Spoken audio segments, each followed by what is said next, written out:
So I'm Associate Professor Kimberly Norris, a psychological scientist and clinical psychologist in the School of Psychological Sciences at the University of Tasmania.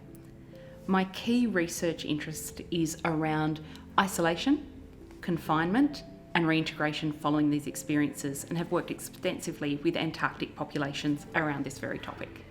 What our research shows us is that typically reintegration is actually more challenging than the isolation period, and there are a couple of reasons for this. One of the biggest reasons is that when isolation ends, people think that that's the end of the hard part, and so they actually underestimate the challenges that are still yet to face them. Things like increased noise, more people being around, the traffic congestion, all of these things that suddenly fell away in the backdrop when we were at home and isolated during the pandemic. Another challenging aspect of reintegration is that we're not going back to the old normal.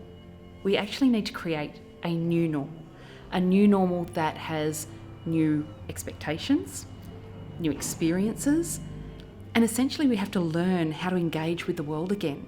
For example, will we be shaking hands with one another? What does the work week look like? And as we're navigating all of these new experiences, these challenges, you'll find that emotions are a bit of a roller coaster. They go up and they go down, and that's a normal process. We expect that, and it will change over time. And as restrictions ease, those shifts in mood will also continue. And what our research suggests from working with Antarctic expeditioners is that reintegration process, those ups and downs, can actually go for around 12 months or so.